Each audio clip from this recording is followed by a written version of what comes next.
حدیث نمبر 767 عن البراء بن عازب رضی اللہ عنہ قال بعث رسول اللہ صلی اللہ علیہ وآلہ وسلم الى ابی رافع الیہودی رجالا من الانصار. اس میں دو نام آ رہے ہیں، ان دونوں ناموں کے بارے میں لکھ لیجئے، پھر میں آپ کو پورا واقعہ سناؤں گا. یہ حدیث شریف مختصر ہے، دیکھیے آگے پڑھتے ہیں. فأمر علیہم عبد اللہ بن عتیق وكان ابو رافع يؤذي رسول الله صلى الله عليه وآلہ وسلم ويعين عليه وكان في حصن له بأرض الحجاز.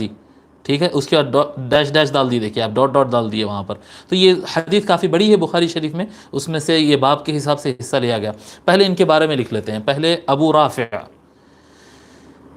رافع سلام، سلام نہیں، سلام جیسا اردو میں اگر لکھ رہے ہیں یا عربی میں لکھ رہے ہیں تو سلام لکھیں اور لام پہ تشدید ڈال دیجئے. انگلش میں لکھ رہے ہیں تو ڈبل ایل کر دیجئے، اس کو ڈبل ایل ڈبل اے کر دیجئے. سلام ابو رافع سلام بن ابی الحقیق، ابی الحقیق ابو رافع سلام بن ابی الحقیق. یہ شخص یہودی تھا، بہت زبردست فائٹر بھی تھا، زبردست شاعر بھی تھا، اور یعنی حضور صلی اللہ علیہ وآلہ وسلم سے بہت زیادہ اس کو بغض تھا اور بہت دل اس کا بڑا گندا تھا. اور یہ جنگ احزاب کے موقع پر، جنگ احزاب جنگ خندق جو ہوئی تھی، 10 قبائل آ کر جو مدینہ منورہ کو گھیر لیے تھے، تو اس وقت یہ تو پہلے مدینہ میں رہنے والا تھا، اور اس نے کیا کیا تھا، مدینہ میں رہنے والا تھا، حالانکہ یعنی حضور کی حکومت میں رہتا تھا، اپنے وطن سے غداری کر کے دوسرے جو دشمنی کرنے والے قبیلے تھے وہ قبیلوں کو اکسایا بھی. جی 2-3 لوگ تھے اس میں، یعنی 3-4 لوگ مل کر مشن چلائے تھے. ابو سفیان ایک تھے، ابو رافع ایک تھے، اور بھی کچھ تھے. تو یہ تینوں چاروں مل کر مہم چلائے تھے. اس میں ابو رافع پیسہ بھی بہت لگایا تھا تاکہ گھیر کر مدینہ شریف کو ختم کر دیا جائے اور حضور صلی اللہ علیہ وآلہ وسلم کو معاذ اللہ قتل کر دیا جائے. تو اس کے اندر بڑا خبث بھرا ہوا تھا یہ، اور کیا کہتے، بہرحال بہت کچھ کرتا تھا یہ. اور جب یہ جنگ خندق کا موقع آیا تو اس طرح سے پوری تیاریاں کروا کے یہ مدینہ چھوڑ کر بھاگ بھی گیا تھا.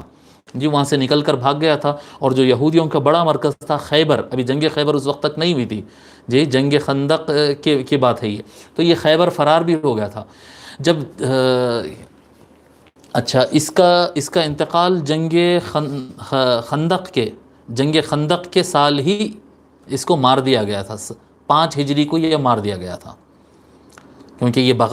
غداری کر کے اپنے وطن سے بھاگ کر وہاں پر خیبر میں جا کر پناہ لے لیا تھا. وہاں پر بھی اس کا پیلس وغیرہ بہت کچھ تھا اس کا، تو بڑے بڑے تاجروں میں سے ایک تھا. ٹھیک ہے. اور دوسری شخصیت کا اس میں نام آ رہا ہے 5 ہجری کو، بتا دیا نا، 5 ہجری کو اس کو مار دیا گیا. دوسری شخصیت اس میں نام آ رہی ہے عبداللہ بن عتیق. یہاں پر عتیق لکھے ہیں، شاید عتیق بھی پڑھا گیا ہو، عتیق میرے ذہن میں ہے. تو عبداللہ بن عتیق، عبداللہ بن عتیق العامری، عبداللہ بن عتیق العامری الخزرجی الانصاری. عبداللہ بن عتیق العامری الخزرجی الانصاری. یہ صحابی رسول ہیں صلی اللہ علیہ وآلہ وسلم، اور آپ جنگ یمامہ حضرت سیدنا ابوبکر صدیق رضی اللہ عنہ کے زمانے میں جنگ یمامہ 11 ہجری کو ہوئی تھی، اس میں آپ کی شہادت ہوئی، حضرت عبداللہ بن عتیق. ٹھیک ہے.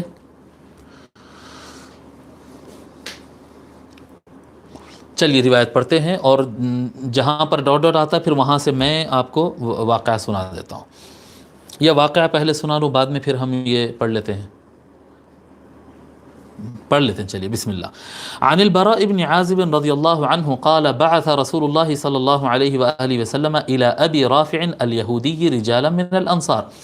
حضرت براء بن عازب رضی اللہ تعالیٰ روایت فرماتے ہیں کہ رسول اللہ صلی اللہ علیہ وآلہ وسلم نے انصار صحابہ میں سے کچھ لوگ کو ابو رافع کو ختم کرنے کے لیے، اس کو فنش کرنے کے لیے حضور صلی اللہ علیہ وآلہ وسلم نے روانہ فرمایا. جیسا کہ میں آپ کو بتایا ابھی کتاب سے ہٹ کر، جیسا کہ میں آپ کو بتایا کہ یہ اپنے وطن سے غداری کیا تھا اور بھاگ گیا تھا. اس کا خیبر کے اندر بڑا فورٹ تھا ایک، یعنی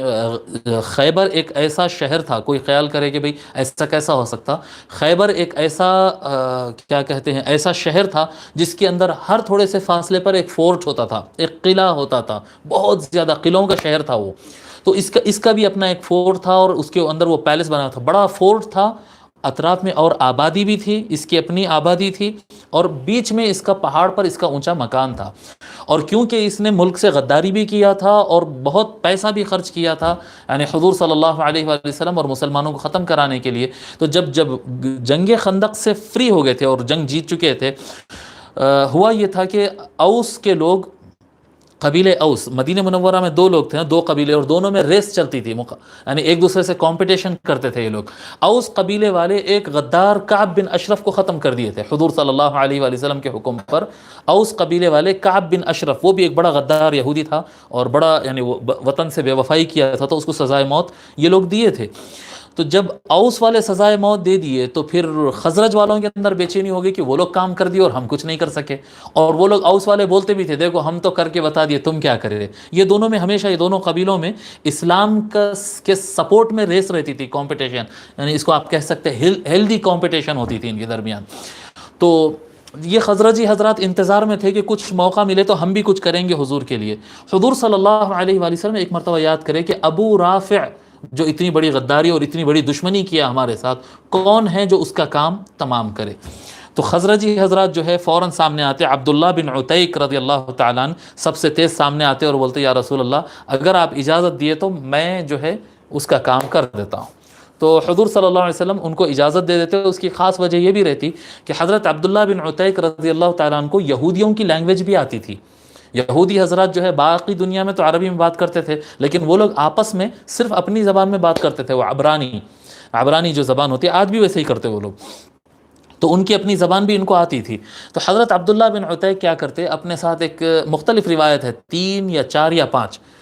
منیمم 3 میکسیمم 5، اتنے لوگوں کو اپنے ساتھ لے لیتے اور چھوٹی ایک تیاری کر لیتے ہیں، چھوٹا موٹا ہتھیار وغیرہ رکھ لے کر، تلوار وغیرہ رکھ لے کر گھوڑے پر بیٹھ کر نکل جاتے۔ اب خیبر میں ہے ابو رافع، جنگ نہیں کرنا ہے، صرف ابو رافع کو مار کر آنا ہے، تو یہ مشن پر نکل جاتے اور جاتے وہاں پر بڑا فورٹ رہتا، بڑا کیا کہتے یہ لوگ کو اندازہ نہیں رہتا، وہاں جانے کے بعد دیکھتے، ان کو تھوڑا بہت اندازہ رہتا، عبداللہ بن عتیق سابق میں دیکھے ہوئے رہتے اس کو،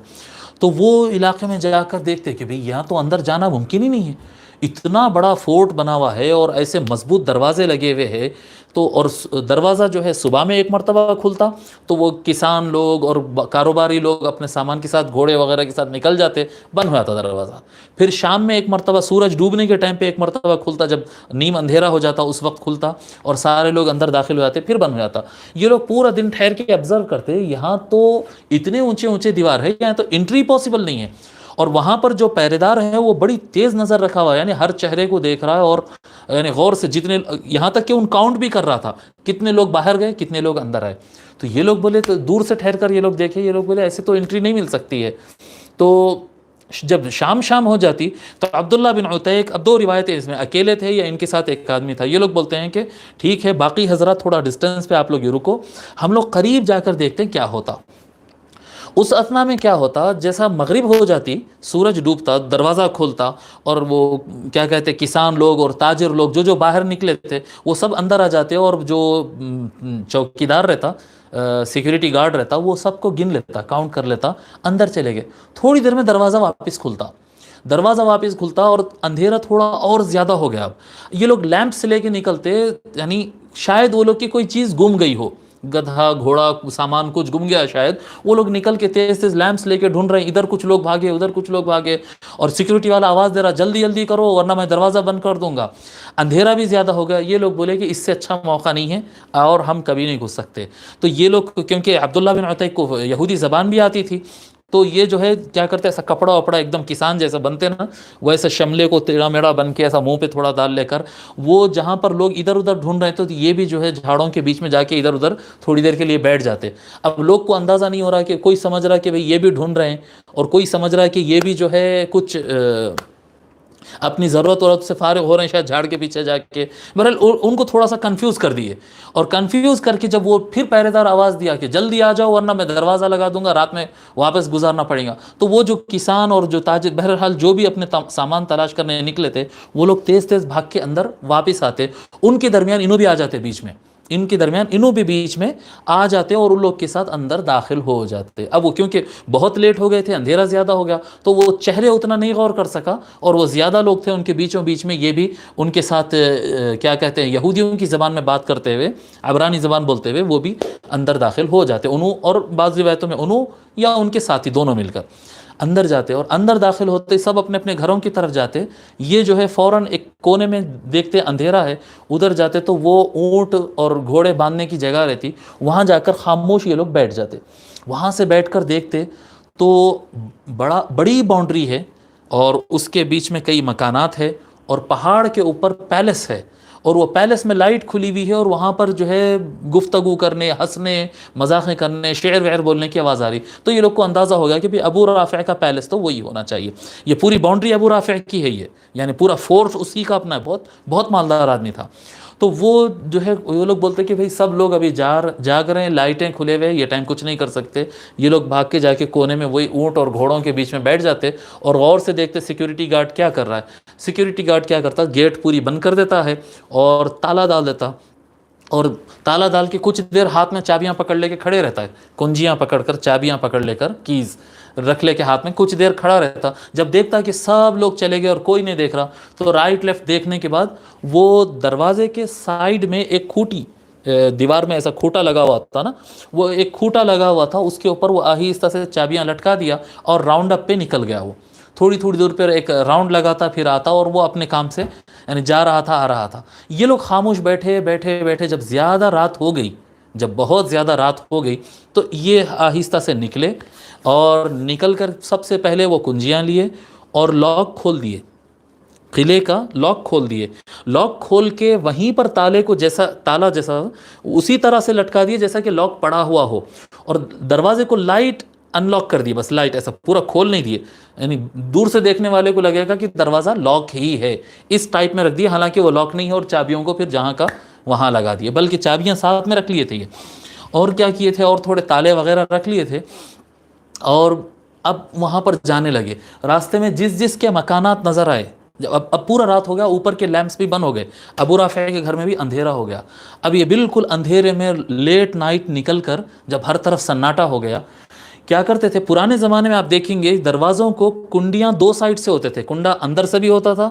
کنڈا باہر سے بھی ہوتا, ابھی بھی ہوتا ہے ہمارے انڈیا پاکستان میں. ابھی بھی اگر پرانے ایریوں میں جائیں گے, گھروں کو دیکھیں گے, تو اندر سے بھی ایک کنڈا ہوتا ہے, باہر سے بھی ایک کنڈا ہوتا ہے. تو یہ لوگ کیا کرتے گئے, باہر سے گزرتے ہوئے ہر گھر کو آہستہ سے کنڈے باہر سے لگاتے چلے گئے, کہ اگر لوگ پکڑنے کے لیے بھاگ کے نکلنا چاہے تو ان کے دروازے ان کے اوپر کلوز رہیں, باہر سے لاک کرتے. تو اس طرح سے کنڈے لگاتے لگاتے لگاتے جہاں تک ہوا مین دروازے کے پاس آتے, اور وہ دروازے میں جو وہ اونچائی پہاڑ پہ رہتا نا, تو سٹیپس چڑھتے جاتے کیا کہتے ہیں عبداللہ بن عتیق. اور ان کی نظر تھوڑی کمزور تھی, یہ ایک تھوڑا سا پرابلم تھا کہ کاروائی کرنا ہے اندھیرے میں, اور نظر بھائی صاحب کی تھوڑا کمزور تھی. تو حضرت عبداللہ بن عتیق رضی اللہ تعالی عنہ جو ہے تھوڑا وہ کیا کہتے ہیں سٹیپس چڑھتے جاتے ہیں, ایک ایک دروازہ کھولتے, اوپر چڑھتے اور دروازے کو کلوز کرتے چلے جاتے. چڑھتے, کئی دروازے تھے, کئی دروازے, وہ سٹیپس چڑھتے چڑھتے چڑھتے, اور اوپر پورا پہنچ جانے کے بعد دیکھتے کہ پورا سارا سناٹا ہے, جی سارا سناٹا ہے. ادھر سے جاتے ادھر سے جاتے, کوئی جگہ راستہ ان کو مل جاتا, گھر کے اندر داخل ہو جاتے. گھر کے اندر داخل ہونے کے بعد دیکھتے تو ایک ہال ہے, بالکل اندھیرا, سمجھ میں نہیں آ رہا کہ کون کہاں پر سو رہا. اتنا تو اندازہ ہو گیا کہ ابو رافع اپنی پوری فیملی کے ساتھ سو رہا ہے, بیوی بھی ہے, بچے بھی ہے, پورے وہ ٹھنڈک کے لیے شاید پورے ہال میں سو رہے ہیں. جب یہ نظارہ دیکھ لیتے حضرت عبداللہ بن عتیق رضی اللہ تعالیٰ عنہ, تو کیا کرتے, تلوار لے کے قریب جاتے, اور اندازے سے دیکھ کے جو سب سے بڑی سائز میں, اب بلینکٹ اوڑھ کر لوگ سو رہے ہیں, تو کیا کرتے, اندازے سے دیکھ کے ایک جگہ یہی ہو سکتا, پوری قوت سے اٹھا کے تلوار سے مارتے, چھنن آواز آتی, ابو رافع زور سے چیختا, ابو رافع کی ایک چیخ نکلتے انہوں نکل کے تھوڑا باہر بھاگتے, گھر کے باہر وہیں پر ہال سے تھوڑا باہر بھاگتے. چیخنا اور چلانا شروع ہوتا, اس کی بیوی اٹھ جاتی, ان چیختی, فوراً پھر اندر یعنی پہلے باہر بھاگتے پھر فوراً اندر آتے اور آ کے بولتے کیا ہوا کیا ہوا کیا ہوا، دھوم مچاتے ہو، وہ لوگ کے ساتھ خود ہی دھوم مچا رہے ہیں۔ تو اب بیوی چیختی کہ بولتے کوئی حملہ ہوا کوئی حملہ ہوا، وہاں سے ابو رافع بولتا کون ہے، کوئی کمینہ اندر آ گیا، کوئی آ گیا۔ جیسا ابو رافع کی آواز سنتے تو جہاں سے آواز آئی، اب دکھ رہا برابر نہیں، جہاں سے آواز آیا پوری قوت سے پھر تلوار مارتے، پوری قوت سے تلوار مارے تو ابو رافع زخمی ہو جاتا، زخمی ہو کے گر جاتا لیکن مرتا نہیں۔ تو ان کو ڈاؤٹ رہتا کہ لگا مار تو جہاں سے آواز آئی وہاں پر برابر لگا لیکن دکھ رہا نہیں، تو پھر باہر بھاگتے، پھر باہر بھاگتے اور پھر اندر آ کے آواز تھوڑا بدل کر کیا ہوا چیختے۔ تو ابھی کوئی آیا تھا اور کوئی وار کر کے ابھی بھاگا، جی چہرے برابر کسی کو نظر نہیں آ رہے، لیمپ سلگانے کا ٹائم ہی نہیں ہے، باہر بھاگتے پھر اندر آ کے بولتے کون آیا کون آیا کون آیا۔ تو وہ جو ہے بیوی چیختی چلاتی کوئی آیا تھا، اب بھی ادھر سے بھاگا ادھر سے بھاگا، اتنے میں ابو رافع جو ہے وہ زخم سے کراہنے کی آواز نکلتی، مر گیا اس طرح سے۔ جیسا آواز آتی تو انہوں بولتے جا کے میں کیا کرا، مطلب اب مارنا کرنا نہیں، تلوار کو ایسا کھڑا رکھ کے اس کے سینے پہ اتنی زور سے دبایا کہ اس کی پیچھے بیک بون جو ہوتی وہ ریڑھ کی ہڈی ٹوٹنے کی میرے کو آواز آئی۔ میں بولا یہ ہو گیا کام، اب بھاگو یہاں سے، اب بھاگنا ہے، اندھیرے میں بھاگنا ہے۔ اب بیوی کا چلانا وہ کرنا، لوگ نکلنا چاہ رہے ہیں، سب کے دروازے باہر سے بند ہے، تو ہر کوئی اپنے گھر کے دروازے توڑنے اور کھڑکیوں میں سے کودنے میں لگا ہوا ہے۔ اب حضرت عبداللہ ابن عتیق رضی اللہ تعالی عنہ جو ہے وہ تیزی کے ساتھ واپس سیڑھیاں اتر رہے ہیں، اب ان کی نظر کمزور ہے، تیز تیز اترتے جاتے، دروازے جو خود بند کرے تھے دروازے کھولتے جاتے اترتے جاتے کھولتے جاتے اترتے جاتے، یہاں تک کہ ایک لیول پہ آ جاتے، ان کو اندازہ ہوتا کہ چلو سیڑھیاں یہاں ختم ہو گئے، جمپ لگاؤ اور آگے چلو، جبکہ وہ سیڑھیاں باقی تھے، سیڑھیاں ابھی جی اسٹیپس ابھی ختم نہیں ہوئے تھے، لیکن ان کو ایسا لگا کہ ختم ہو گئے، نظر کمزور تھی، چلو پہنچ گئے اپن زمین پر بول کر وہ کودتے، ان کا پیر ٹیڑھا پڑ جاتا سیڑھی پر اور نیچے گرتے اور پیر کی پنڈلی ٹوٹ جاتی، ان کی پیر کی پنڈلی ہڈی ٹوٹ جاتی۔ تو ان سے درد بہت زیادہ ہے لیکن اب دونوں طرف سے، اب ہر طرف سے موت ہے، اب اگر نہیں نکلے تو شملہ فوراً نکالتے، کھینچ کے اس کو پیر کو پوری طاقت سے بندھ دیتے، اور ایک ہاتھ میں وہ جو تلوار رہتی اس کو کیا بولتے، عکازہ کیا بولتے ہیں اردو میں، وہ جس لکڑی پہ سہارا لیتے نا، لفظی یاد نہیں آ رہا، عکازہ بولتے ہیں دیکھیے عربی میں اس کو۔ تو بہرحال اس کو ٹیکتے ہوئے وہ جلدی جلدی دروازے کے پاس جاتے۔ اب لوگ کا ذہن گیٹ کی طرف جا ہی نہیں رہا کیونکہ سب کو معلوم ہے کہ گیٹ تو بہت زبردست طریقے سے لاک ہے اور دیکھنے سے بھی نظر آ رہا، لیکن ان کو پتا رہتا یہ دروازہ کھولتے اور سیدھا باہر نکل جاتے، ان کے ساتھ ہی آ کے ان کو فوراً اٹھاتے اور گھوڑے پہ بٹھا کے تھوڑا ڈسٹینس پہ نکل جاتے، اور نکلتے وقت بھی یہ لوگ گیٹ لگا کے نکلتے تاکہ دیر تک لوگ کو سمجھ میں نہ آئے کہ گیٹ کھلی تھی، ٹھیک ہے۔ یہ لوگ نکل جاتے، تھوڑا سا ڈسٹینس پہ جانے کے بعد عبداللہ ابن عتیق رضی اللہ عنہ بولتے ہیں میں تو نہیں جا رہا ہوں مدینہ شریف۔ ارے بھائی ہو گیا نا کام، چلے جائیں گے؟ نہیں ابھی نہیں، میں جا کر حضور کو یہ جملہ نہیں کہنا چاہتا کہ میں تو کاروائی کر دیا ہوں شاید مر گیا ہوگا، نہیں یہ میں نہیں بولنا چاہتا ہوں، میرے کو اس کے مرنے کی پکی خبر چاہیے، جب تک یہ پکی خبر نہیں ملیں گی میں نہیں ہٹنے والا ہوں، ایک کام کرو تم لوگ آگے چلو میں رک رہا ہوں۔ تو تھوڑے سے ڈسٹینس پر جا کر یہ لوگ رک جاتے اور ان کے کچھ ساتھی آگے مدینہ کی طرف چلے جاتے، حضرت عبداللہ بن عتیق اور ان کے ایک ساتھی وہیں پر رک جاتے، جب فجر ہوتی اور وہ مرغے بانگ دیتے تو اس کے بعد وہ طریقہ تھا کہ اگر کسی علاقے کا بڑا شخص مر جائے تو وہ پھر بلندی کے اوپر چڑھ کے وہ کچھ آگ سلگاتے تھے اور مرنے کی خبر کا اعلان ہوتا اور غمگین اشعار پڑھتے، تو وہ جیسے اجالا تھوڑا تھوڑا ہونا شروع ہوا تو اس وقت وہ غمگین اشعار اور وہ رونا دھونا، وہ جو کیا کہتے سوگ، ان کے سوگ منانے کا جو بھی یہودیوں کا سسٹم ہے وہ شروع ہوتا، تو انہوں بولتے الحمدللہ کاروائی ہو گئی، وہی پیر ٹوٹا ہوا ہے لیکن وہ گھوڑے پہ بیٹھے ویسے ہی بیٹھے رہ گئے۔ جیسا صبح ہوئی اور یہ سب کچھ نظارہ دیکھے تو پلٹ کر جو ہے ادھر واپس آ جاتے ہیں۔ اب روایت پڑھ لیتے ہیں اور اس میں آپ کو باقی کا حصہ معلوم ہو جائے گا، ٹھیک ہے۔ حضرت براء بن عازب رضی اللہ تعالیٰ روایت فرماتے ہیں کہ نبی اکرم صلی اللہ علیہ وآلہ وسلم نے ابو رافع الیہودی کی طرف انصاری کچھ مردوں کو، کچھ لوگوں کو بھیجتے، فامر علیہم عبداللہ ابن عتیق، ان پر حضرت عبداللہ ابن عتیق رضی اللہ تعالی عنہ یا عتیق رضی اللہ عنہ کو ان کے اوپر امیر بناتے، سردار اور لیڈر بناتے ان کو۔ وَكَانَ ابو رافع يؤذي رسول اللہ صلی اللہ علیہ وآلہ وسلم ويعين علیہ، اور ابو رافع رسول اللہ صلی اللہ علیہ وآلہ وسلم کو تکلیف بھی پہنچاتا تھا اور ان کے خلاف کارروائیوں میں پیسہ بھی لگاتا تھا۔ وَكَانَ فِي حِصْنٍ لَهُ بِأَرْضِ الْحِجَاز، اور سرزمین حجاز میں ہی اس کا ایک کیا کہتے ہیں اس کا فورٹ تھا، حصن کو فورٹ، قلعہ، اس کا ایک قلعہ تھا۔ قال عبداللہ ابن عتیق فی قصۃ قتل ابی رافع، حضرت عبداللہ ابن عتیق اس قصے کو بیان کرتے ہوئے کہ انہوں نے ابو رافع کو کس طرح سے قتل کیا وہ بیان کرتے ہیں، فعرفت انی قتلتہ، جب میں چاقو کیا کہتے تلوار پورا دھسا دیا تو مجھے اندازہ ہو گیا کہ میں اس کو مار چکا، فجعلت افتح الابواب بابا بابا، پس میں ایک ایک دروازہ کھولتا گیا حتی انتہیت الی درجۃ له فوضعت رجلی، یہاں تک کہ میں ایک ایسے سٹیپ پہ آیا، سیڑھیوں پر ایک ایسے سٹیپ پر آیا جہاں پر میں نے پیر رکھا، وانا ارى قد انتہیت الی الارض، اور میں یہ سمجھ رہا تھا کہ میں زمین پہ پہنچ گیا، فوقعت فی لیلۃ مقمرۃ فانکسرت ساقی، چاندنی رات تھی اس کے باوجود میں زمین آ گئی سمجھ کر پیر رکھا، لیکن وہ نہیں پہنچی تھی وہاں پر، تو میں گر گیا اور میرا پیر وہاں پر، میری پنڈلی ٹوٹ گئی، فعصبتها بعمامۃ، تو پھر میں امامہ کے کپڑے سے میں اپنے پیر کی پنڈلی کو باندھ لیا، فانتہیت، اب اس میں پھر وہ بیچ کا حصہ جو انتظار وغیرہ کا ہے وہ حصہ ترک کر دیا، فانتہیت الی النبی صلی اللہ علیہ وآلہ وسلم، پھر پوری کاروائی ہوگی، اور جب پکی خبر لے کر آئے، اچھا پکی خبر جب لے کر آئے تو اس وقت حضور صلی اللہ علیہ وآلہ وسلم ممبر پر خطبہ دے رہے تھے، ایسا تھا کہ جب کاروائی کر کے واپس آ رہے تھے تو جمعہ کا موقع تھا اور ممبر پر حضور صلی اللہ علیہ وسلم کا خطبہ چل رہا اور یہ لوگ آ رہے تھے، تو دور سے ہی دیکھ کر حضور صلی اللہ علیہ وسلم ان کے چہروں کو دیکھ کر فرمائیں افلحت الوجوہ، یہ چہرے کامیاب ہو کر لوٹ رہے ہیں۔ جب یہ آئے تو حضور صلی اللہ علیہ وآلہ وسلم سے ملاقات کی، فانتہیت الی النبی صلی اللہ علیہ وآلہ وسلم فحدثتہ، میں حضور صلی اللہ علیہ وآلہ وسلم کے پاس پہنچا اور ان کو سارا واقعہ سنایا، اور اس کے بعد سارا واقعہ سنا ہے، اس میں یہ بھی بولتے یا رسول اللہ کاروائی مکمل ہو گئی مگر میری ٹانگ ٹوٹ گئی، میری پنڈلی ٹوٹ گئی، فقال ابسط رجلک، حضور صلی اللہ علیہ وسلم فرمائے پیر لمبا کرو اپنا، عبداللہ بن عتیق اپنا پیر لمبا کرو، فبسطت رجلی فمسحها، میں اپنے پیر کو لمبا کیا تو حضور صلی اللہ علیہ وآلہ وسلم میری پنڈلی پر ہاتھ پھرائے، پھر فرماتے ہیں فإنها لم أشتكها قط، تو وہ اس طرح سے ہو گئی جیسے کہ مجھے کبھی تکلیف تھی ہی نہیں، کبھی وہ پیر ٹوٹا ہی نہیں، اس طرح سے وہ ہو گیا تھا۔ اس کو امام بخاری رحمۃ اللہ علیہ نے روایت کیا۔